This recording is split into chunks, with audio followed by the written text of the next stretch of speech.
'Tis the season for spending time. 'Tis the season for spending time with those you may not always agree with. There's a new survey that finds that nearly half of Americans expect heated discussions at holiday gatherings this year. And, by the way, it found a few hot-button issues that are sure to fire things up. In third place, religion.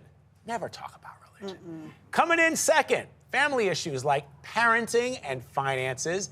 And in first place, not surprisingly, the survey found that the most controversial topic is politics.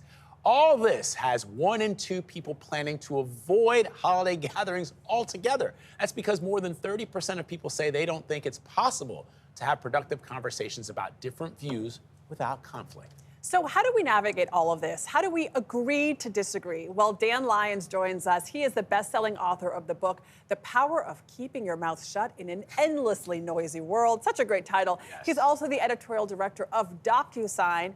Dan, good morning. Well, thanks for having me. Thank you for being here. So when we're with family and friends and things start to heat up, things start to get a little awkward, what should the person who's part and party to this conversation do to try to tamp things down? Right, so there are techniques you can use, right? And DocuSign is interested in this because they're an agreement management company. So this began as a project about agreement rather than disagreement. How come some people are so good at agreeing with other people? So I went off and I talked to like hostage negotiators, a marriage counselor, a kindergarten teacher, really experts at agreement. And one of the techniques you can use is just called thank you because. It's 3 words. It's very easy to use. You just bring this with you to this party, right? Thank you means I express gratitude to you for sharing your opinion, whatever it is.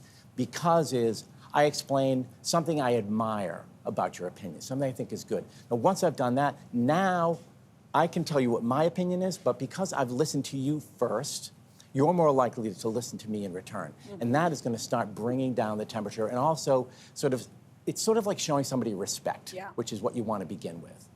So you also talk about this tactic of mirroring. What is mirroring? Mirroring is literally starting your sentence saying a few of the words of your last few words. So you say something to me and I start by saying, oh, rough day. You know, you're saying, oh, I had a really rough day, and I literally just say, oh, rough day.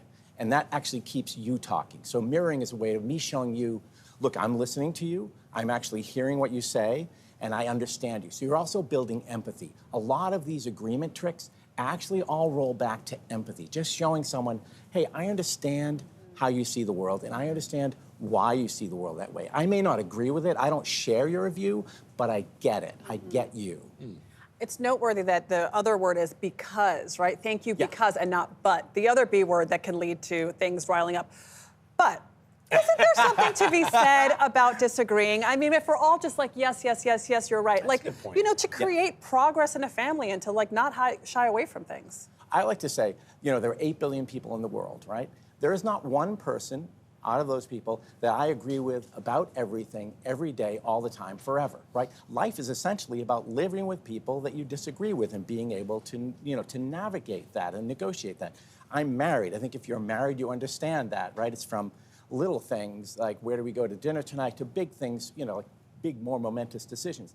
But this is kind of life. Life is disagreement. So being great at it actually is a very powerful skill in everything you do, professionally, personally, but also now specifically just getting through this party, right? To get to that point, though, you have to approach these conversations in good faith. And that's sometimes the difficulty, right? You're not going to, if the idea is you think you're going to change someone's mind by having this conversation, I tend to just be non-confrontational and stick to neutral topics, like? Right, so I think TV is a great one, because I think everybody I know has like their favorite show or what are they watching now. Travel is a good one. Where did you go on vacation? Music. I think food. I was at a thing a couple nights ago and met these people I'd never met before, and they were saying, hey, have you checked out this restaurant, or we've been there, we should all go to this place, right? I also think you want to talk about things that have a positive vibe, right? You want to elicit things that make people feel happy, that feel good. So you're not just distracting from this bad thing, you're finding a way to open up something really good and connect with someone. Yeah. Connection is good. That's the only key. thing I'm looking for when I'm having a discussion. Dan, thank you very much. Thanks for having me. Fascinating topic. Yeah, thank you.